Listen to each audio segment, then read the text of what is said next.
3వ తేదీన నెల్లూరులో జరిగే సిపిఎం 27వ రాష్ట్ర మహాసభలను జయప్రదం చేయాలని సిఐటియు జిల్లా కార్యదర్శి జయచంద్ర పిలుపునిచ్చారు. భారత కమ్యూనిస్ట్ పార్టీ 27వ మహాసభలను ప్రజలందరూ కలిసి విజయవంతం చేయాలని సిపిఎం నాయకులు కోరారు. తిరుచానూరులో బహిరంగ సభకు సంబంధించిన వాల్ పోస్టర్లు విడుదల చేశారు. ఈ సందర్భంగా సిపిఎం కార్యవర్గ సభ్యులు జయచంద్ర మాట్లాడుతూ, భారత్ కమ్యూనిస్ట్ పార్టీ ఆధ్వర్యంలో జరిగే మహాసభలను ప్రజానీకం విజయవంతం చేయాలని విజ్ఞప్తి చేశారు.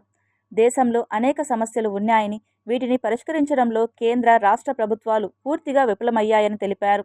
ఈరోజు అధిక ధరలు విపరీతంగా పెరిగిపోయినాయి. తినడానికి తిండి లేక, కట్టుకోవడానికి బట్ట లేక, ఉండడానికి ఇల్లు లేక పేదరికంతో అనుభవిస్తున్నటువంటి ప్రజలపైన చాలా తీవ్రమైనటువంటి భారం పడబోతా ఉంది. దానిపైన కూడా చర్చించబోతా ఉన్నాం.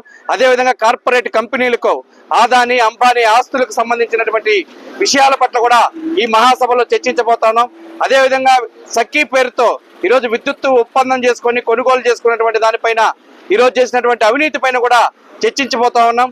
అదేవిధంగా కాంట్రాక్ట్ కార్మికులు వాళ్ళ వేతనాలు సక్రమంగా ఇవ్వట్లేదు, పెరిగిన ధరలకు అనుగుణంగా పెరగట్లేదు, దానిపైన చర్చించబోదు. ఇట్లా రాష్ట్రంలో దాదాపు 250 అంశాలపైన చర్చించి ఆ రకంగా తీర్మానం చేసి రాష్ట్ర ప్రభుత్వానికి నివేదిక చేయబోతా ఉన్నాం.